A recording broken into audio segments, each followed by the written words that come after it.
Assalamualaikum warahmatullahi wabarakatuh. Perkenalkan, nama saya Syahriani dengan NPM 2340602079. Baik, saya akan menjelaskan sejarah dan pengertian translanguaging. Translanguaging adalah penggunaan lebih dari satu bahasa dalam suatu pembelajaran atau dalam situasi sosial, yang dimana istilah translanguaging ini pertama kali diperkenalkan pada tahun 1980-an oleh Ken Williams dalam bahasa Wallace, yaitu Trositu. Bahasa Wallace adalah bahasa ibu di negara Wallace. Istilah tersebut digunakan untuk menggambarkan sebuah praktek pedagogis tertentu dalam pendidikan bilingual.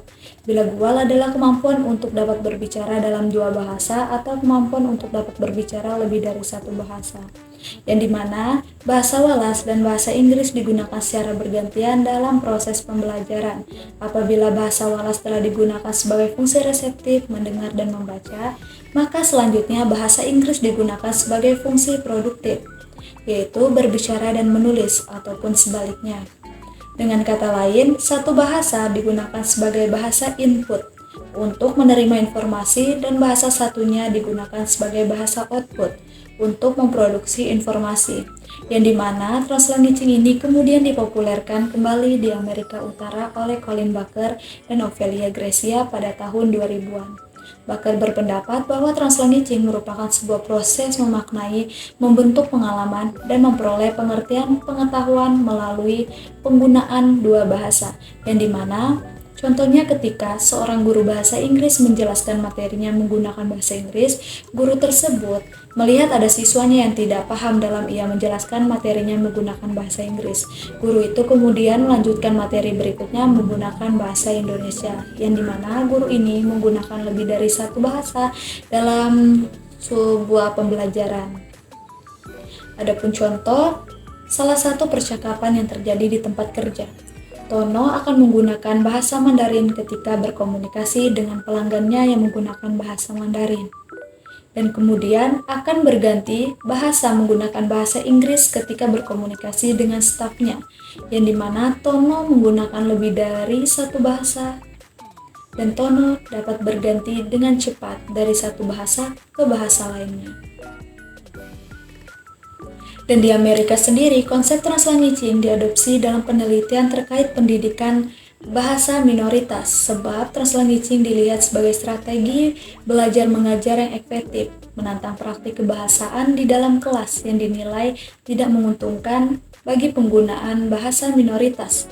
Penggunaan Amerika Inggris yang dominan dinilai dapat membawa kerugian bagi para siswa yang memiliki bahasa ibu berbeda. Oleh karena itu, didorong untuk membantu siswa penggunaan bahasa minoritas agar dapat keluar dari ketidakadilan bahasa yang terjadi di dalam realita hidup mereka. Teman-teman, kita masuk pada materi translanguaging dan pendidikan multibahasa. Translanguaging ini memang kental dengan atmosfer pendidikan, sebab pada dasarnya translanguaging ini dipopulerkan dalam praktek pedagogis. Kemudian, dengan semakin berkembangnya teori tersebut, maka penggunaannya dalam pendidikan multilingual pun semakin didorong untuk digunakan baik oleh guru maupun siswa dalam pemrosesan pembelajaran karena dinilai dapat memberikan banyak manfaat. Translanguaging juga secara sederhana bisa diartikan sebagai upaya para penutur multibahasa untuk memenuhi fungsi sosial dan fungsi kognitif yang kompleks dalam kehidupan sehari-hari. Contoh paling jelas memang terjadi dalam setting pembelajaran di kelas, yang muridnya terdiri dari orang-orang dari berbagai bangsa. Sang guru melakukan translanguaging ketika dia menyuruh murid-muridnya untuk membaca teks di internet dalam bahasa mereka sendiri. Kemudian, menulis ringkasannya dalam bahasa Inggris dan mempresentasikan dalam bahasa Inggris juga. Namun, memang ada sedikit kerancuan dengan gejala berbahasa lain yang disebut dengan code switching atau alih bahasa dan code mixing, pencampuran bahasa. Code switching terjadi ketika seorang penutur mengucapkan satu kalimat di dalam bahasa A, lalu dia mendadak menggunakan kalimat B di kalimat berikutnya. Misalnya, nggak usahlah terlalu dipikirin, karena kegagalan itu biasa. Terus dalam bahasa Inggris, dalam kalimat berikutnya tuh kayak, you have to be strong. Sementara, code mixing adalah gejala mencampurkan bahasa A dan B dalam satu kalimat. Semisal, kita harus aware bahwa citra perusahaan ini mulai tercemar karena kasus itu. Kata-kata tadi tuh semacam ada campuran bahasa Inggrisnya. Kita masuk ke materi selanjutnya, yaitu attitude terhadap translanguaging.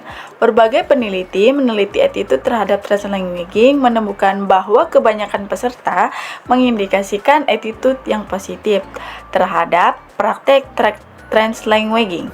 Terlepas dari sebagian kecil peserta yang menyiratkan sikap sebaliknya.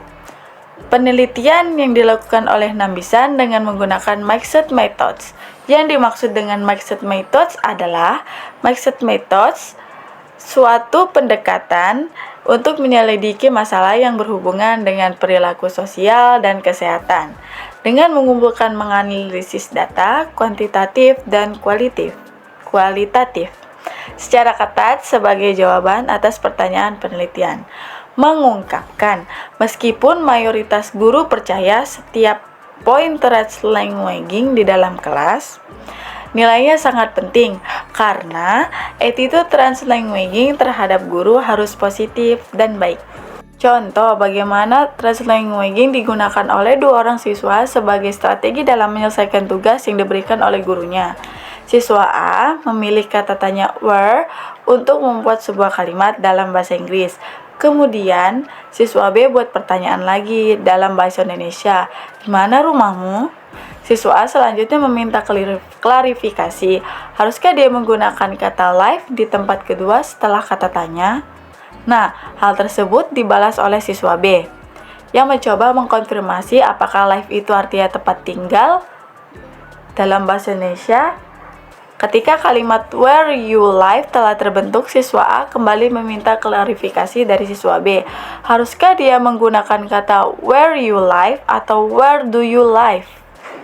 Hal yang menarik dalam proses negosiasi bahwa kedua siswa telah menggunakan seluruh sumber daya linguistik yang telah mereka miliki.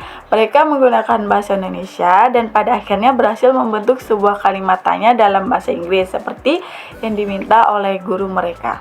Terlihat translanguaging telah dipakai dalam diskusi kecil kedua siswa itu untuk terlibat dalam pembelajaran serta menyelesaikan tugasnya mereka. Languaging juga fungsinya mengurangi kebisuan siswa dalam kelas. Siswa cenderung pasif ketika dituntut untuk berkomunikasi hanya dalam bahasa target yang sedang dipelajari.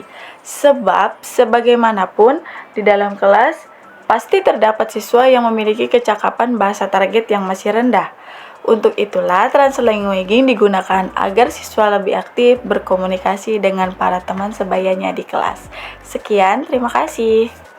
Kesimpulannya ialah praktik translanguaging merupakan sesuatu yang umum dan sudah sejak lama dilakukan oleh penutur multibahasa dalam berbagai konteks kehidupan.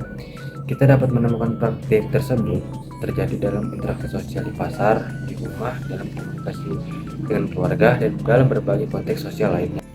Menariknya, ketimbang menjadi masalah dalam komunikasi, praktik tersebut justru dapat dipahami satu sama lain tanpa kendala yang berarti.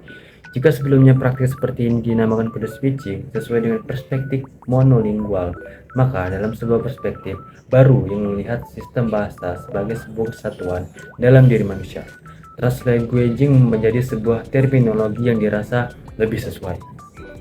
Ide untuk membawa praktik yang biasanya dilakukan oleh penutur multibahasa ke dalam kelas multilingual pun menawarkan urgensi yang dirasa perlu dalam mendidik para siswa penutur multibahasa, baik untuk mempelajari sebuah bahasa asing maupun dalam memahami konten pelajaran. Praktik yang biasa dilakukan dalam keseharian seperti dalam keluarga dan di pasar tadi, kali ini didesain menjadi sebuah aktivitas kelas dalam mencapai tujuan pembelajaran. Inilah sebuah cara yang dapat diinisiasi oleh para pendidik agar para siswa dapat memaknai pribadi mereka sebagai penutur multibahasa sembari mengembangkan pengetahuan dan kemampuan berbahasa mereka. Sekalipun demikian, perlu disadari bahwa penerapan translanguaging pun memiliki tantangannya sendiri, sebab hal tersebut masih mengundang debat terkait attitude negatif siswa. Guru yang lebih mengutamakan penggunaan bahasa target karena tuntutan kurikulum serta pertanyaan mengenai penggunaan bahasa daerah yang beragam. Sementara, bahasa nasional untuk pemberian instruksi sudah cukup mumpuni dalam mendukung interaksi kelas. Semua tantangan tersebut tentu saja membutuhkan penelitian lanjut yang dapat memberikan kontribusi bagi perkembangan translanguaging sebagai sebuah strategi pembelajaran. Itulah tadi penjelasan dari kami kelompok 11 tentang materi translanguaging. Jika ada kekurangan dan salah kata mohon dimaafkan. Kami kelompok 11 pamit undur diri. Bye bye.